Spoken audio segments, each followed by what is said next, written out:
Hello everyone, a very warm welcome to my YouTube channel. In last class, we have studied about complex number का square root, cube root of complex number, De Moivre's theorem, Euler form, polar form. There are so many things that we have studied. Yes, now it's the time for statistics. Yes, today we will start statistics. This is unit 4.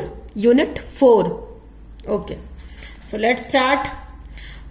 Before starting the chapter, we have to know about data. Yes, chapter start करने से पहले हम data के बारे में जानेंगे. Data क्या है?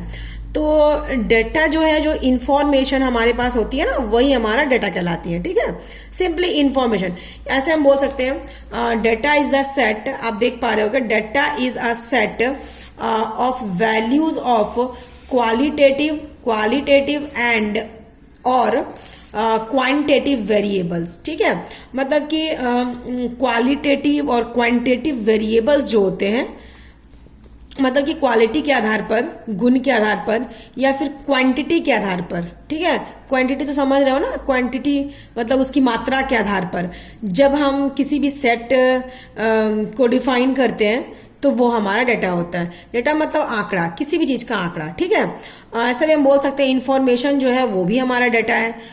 जैसे कि मान लीजिए हमारे क्लास में सपोज सेक्शन ए या सेक्शन बी में कौन स्टूडेंट कहाँ से आया है, कौन किस डिस्ट्रिक्ट से आया है, जब हम इसके बारे में पता लगाएंगे ना, तो वो भी एक डाटा का फॉर्म ही होगा. आप लोग जो आंसर करोगे मुझे, वो जब मैं उसको राइट डाउन करूंगी तो वो एक डाटा ही बनेगा. ठीक है, तो किसी भी चीज का डाटा हो सकता है. सपोज हमारे क्लास में किस बच्चे को क्या खाना पसंद है, तो उसका भी एक डाटा निकलेगा. जब हम सबसे पूछेंगे कि आपको क्या पसंद है, आपको क्या पसंद है, तो और वो सारी चीजों को हम एक जगह जब नोट डाउन करेंगे तो वो एक तरह का इंफॉर्मेशन होगा. ठीक है, तो हर तरह का इंफॉर्मेशन जो होता है, या तो वो क्वालिटेटिव फॉर्म में रहे या फिर वो क्वांटिटेटिव फॉर्म में रहे, तो वो हमारा डाटा होता है.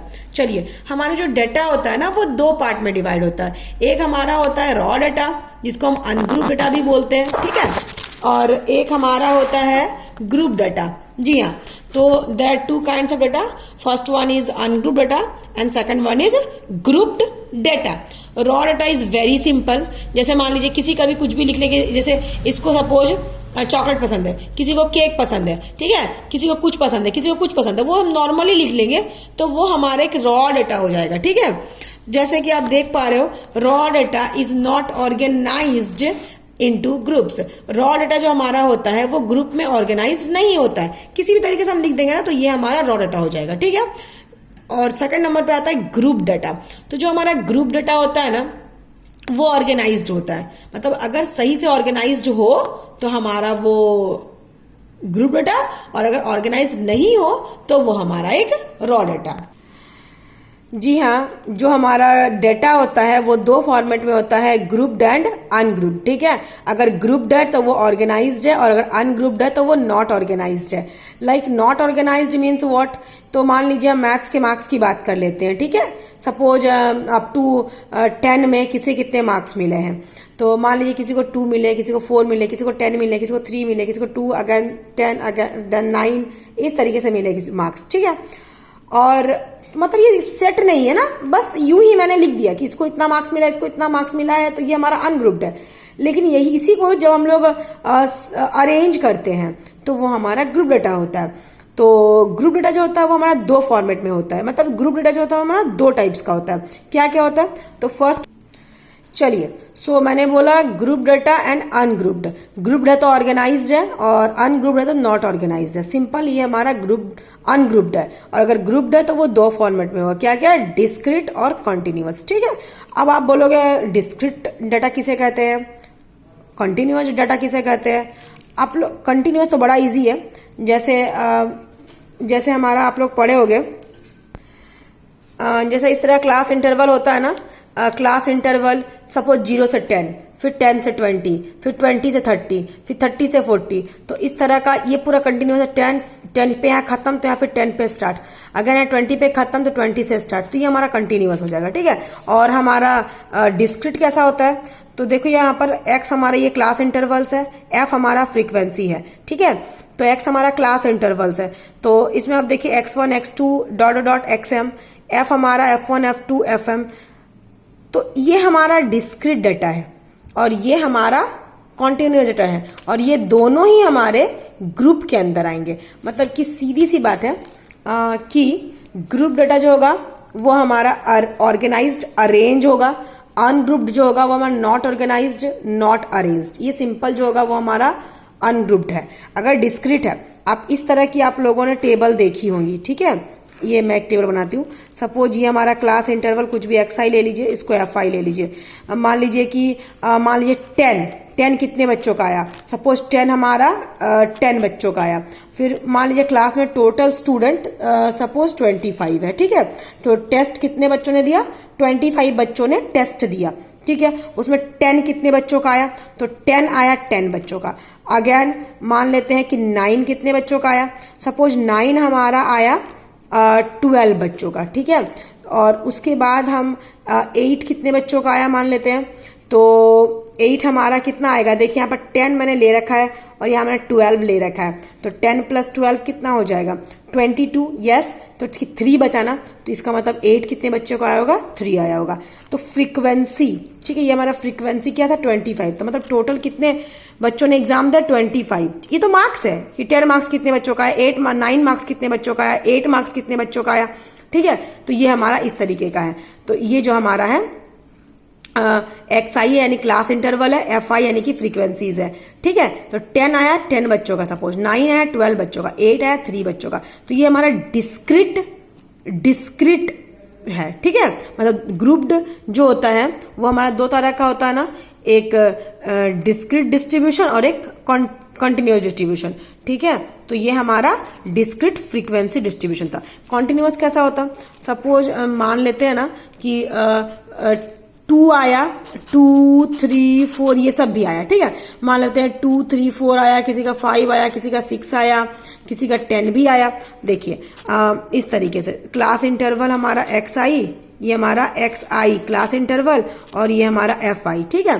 ध्यान दीजिएगा 0 से लेकर 3 तक कितने बच्चों का आया, तो 0 तो किसी का नहीं आया, लेकिन 2 आया है और 3 आया है, ठीक है। 3 आया ना, तो 0 to 3 है। फिर यहाँ पर अगर हम 3 to सपोज 6 लिखते हैं, सपोज हम यहाँ पर 6 to 9 लिखते हैं, मान लो 10 किसी का नहीं आया हो, ठीक है। सपोज यहाँ पर 10 किसी का नहीं आया, सपोज ये 9 है हमारा। तो इस तरीके से आप आगे ही बढ़ा सकते हो। चलो ठीक है, 10 लिखा था मैंने, क्यों काट दिया, चलो यहाँ 10 लिख देते हैं। तो यहाँ एक और इंटरवल हम कर देंगे 9 to 12, ठीक है। तो इस तरह से बहुत सारे बच्चों का कुछ मार्क्स आया, 25 बच्चों का। तो 0 से 3, तो 0 से 3 में हम किसको लेंगे, जिसका 0 मार्क्स भी आया है वो भी होगा, जिसका 1 मार्क्स भी आया है वो भी होगा, जिसका 2 मार्क्स भी आया है वो भी होगा। तो इस तरीके से जितने बच्चे हैं, तो मान लीजिए इस तरीके से 5 बच्चे हैं, ठीक है। फिर 3 कितने का आया, 4 कितने का आया, 5 कितने का आया, वे सारे बच्चे इस इंटरवल में होंगे। तो सपोज ऐसे मान लेते हैं 7 बच्चे हैं। अगेन 6 कितने का आया, 7 कितने का आया, 8 कितने का आया, 9 नहीं, 9 तो इसमें लेना ना।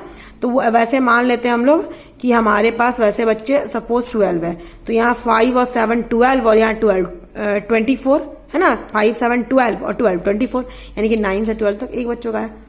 मान लीजिए किसी का एक का 10 आया था ना, तो एक ही बच्चे है ना, सिर्फ 9 तो है नहीं, तो 9 से 12 तक एक बच्चों का है। तो इस तरह का सब जब होता है तो ये हमारा कंटिन्यूअस होता है, और इस तरह का जब डायरेक्ट होता है तो ये हमारा डिस्क्रीट होता है। यानी कि सबसे अच्छा अगर आपको डिफाइन करना है तो आप सिंपली ऐसे बोल सकते हैं कि इंफॉर्मेशन जो हमारा है वो हमारा डेटा है, और जो डेटा होता है वो हमारा 2 फॉर्मेट में होता है। डेटा क्या क्या, तो ग्रुप्ड और अनग्रुप्ड। ग्रुप्ड का मतलब ऑर्गेनाइज्ड और अनग्रुप्ड का मतलब नॉट ऑर्गेनाइज्ड, ठीक है। और जो ऑर्गेनाइज्ड है वो अगेन 2 टाइप से होता है, डिस्क्रीट और कॉन्टिन्यूअस। ये हमारा डिस्क्रीट है और ये हमारा कॉन्टिन्यूअस है, ठीक है, डिस्क्रीट कॉन्टिन्यूअस। चलिए हमारा नेक्स्ट टॉपिक है मीन, ठीक है। इस क्लास में हमें मीन पढ़ना है, मेडियन पढ़ना है, मॉड पढ़ना है, देन मीन डेविएशन पढ़ना है, देन वेरिएंस पढ़ना है, ठीक है। चलिए हम लोग मीन से स्टार्ट करते हैं। मीन बहुत इजी है। Mean it is the ratio of some of all data to the number of observation. मतलब कि जब हम रेशियो लेते हैं किसका किसका, सम ऑफ ऑल डेटा से नंबर ऑफ ऑब्जर्वेशन का। सम ऑफ ऑल डेटा मतलब जो भी डेटा है ना सबको हम लोग सम करते हैं, बाय नंबर ऑफ ऑब्जर्वेशन का मतलब होता है टोटल फ्रीक्वेंसी, ठीक है। तो इसका रेशियो को हम लोग क्या बोलते हैं, मीन बोलते हैं। जैसे कि आपके पास ये सारे एवरेज होता है ना, एवरेज भी मीन ही है, ठीक है। एवरेज जो है ना वो भी हमारा एक तरह का मीन ही होता है। तो आपका एवरेज हो गया, आपका एरिथमेटिक प्रोग्रेशन जब हम निकालते हैं तो उसमें हम लोग एरिथमेटिक मीन पढ़ते हैं ना, तो वो भी हमारा मीन है। ज्योमेट्रिक मीन, हार्मोनिक मीन, तो ये भी डिफरेंट डिफरेंट टाइप्स के मीन है, ठीक है। चलिए ये एक डाटा है, मान लेते हैं 2 4 6 3 5, इसका बोल रहा है मीन निकालो। कुछ भी नहीं, सबको आप ऐड कर दो बाय 1 2 3 4 5, सबको ऐड कर दिया बाय 5, ये हमारा मीन हो गया। मीन को हम लोग डिनोट करते हैं इस साइन से, x बार, ठीक है। चलिए अब अगर इस तरह का डिस्क्रीट डेटा, ये तो हमारा अनग्रुप्ड डेटा था, ये क्या था हमारा अनग्रुप्ड डेटा। तो अगर अनग्रुप्ड डेटा था तो सिंपली हम लोगों ने एवरेज टाइप से निकाल लिया मीन, ठीक है। और यही अगर हमारा इस तरह का डेटा हो, है ना, ये हमारा डिस्क्रीट डेटा है, इस केस में मीन क्या होता है, तो इस केस में मीन का फॉर्मूला होता है, डिस्क्रीट डेटा के फॉर्म में मीन का फॉर्मूला होता है ये summation fi xi by summation fi। अब आप बोलोगे मैम समेशन क्या है, नाम से स्पष्ट ना, समेशन यानी कि योग, ठीक है। जैसे कि समेशन 10 + 12 + 3 इस तरीके का है ना। तो हम इतना कितना हम इसे बार बार लिखें, 10 + 12 + 3।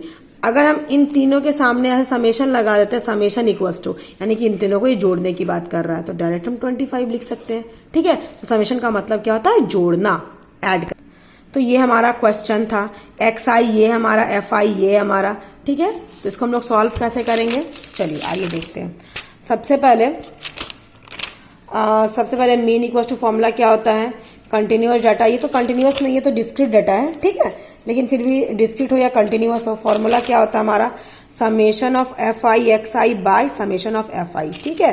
तो सिंपली हम लोग इसको क्या करेंगे, इस 2 को मल्टीप्लाई करेंगे 2 से, प्लस 0 को मल्टीप्लाई करेंगे 3 से, प्लस 1 को मल्टीप्लाई करेंगे 4 से, प्लस 3 को मल्टीप्लाई करेंगे 5 से, प्लस 5 को मल्टीप्लाई करेंगे 6 से, अपॉन बाय है ना यहाँ पर, by summation of fi, summation of fi, मतलब कि fi कौन है, ये वाला fi है ना, तो इन सबको आप ऐड कर दो, ठीक है।